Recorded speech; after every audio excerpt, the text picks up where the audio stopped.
I don't know about you, but when it comes to like desktop and multimedia speakers, I get tired of the same old looks. Either a really bland, boring box, or it's like a super thin strip that kind of looks cool, but you know, it doesn't sound very good. I'm hoping these are going to be different. This is the Edifier Luna Eclipse E25. It's got an otherworldly look to be sure, and some impressive specs. So right off the bat, I expect good things. This box is far heavier than I expected it to be, and that's usually a good thing when it comes to speakers. What a premium setup for what is essentially a $200 speaker system. I love the cloth sacks, and yeah, there's some significant weight to that. And wow, what a finish. That is a really glossy, beautiful red.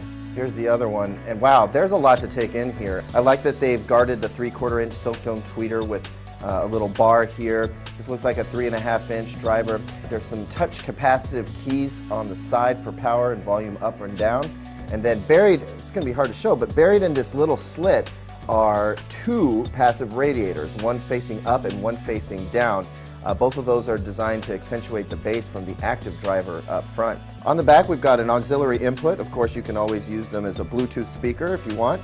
This looks like the power port, and then this custom cable is going to run off to the other speaker, clearly marked right and left. As for amplification, we're looking at a total of 74 watts. That's 15 watts to each tweeter and 22 to each 3.5 inch driver.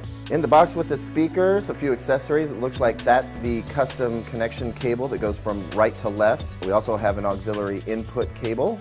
There's the AC cable and the little power brick that goes with it. And then Edifier tosses in a polishing cloth, definitely a good idea with a finish like that. I'm not sure how useful this is, but it sure is a good looking remote. Simple power and volume up or down. If you're seated at a desk, you probably use those touch capacitive keys or your device if you're using Bluetooth. So they look great, they feel great. How do they sound? Well, I'm gonna have to try and contain my excitement a little bit here because they sound spectacular. I just can't believe what's coming from these things. The build quality definitely has an impact on the sound quality.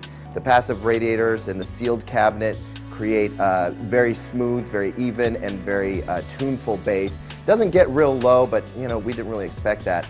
And the treble is sparkling clean. And when you really crank these things up, they have no problem filling a room. I mean, they're almost overkill for a desktop speaker, except for they're like the perfect size. Along with that look and the insanely low $200 price point, I'm going to give these a big enthusiastic thumbs up. If you're looking at these and considering them, pull the trigger. They're totally worth it.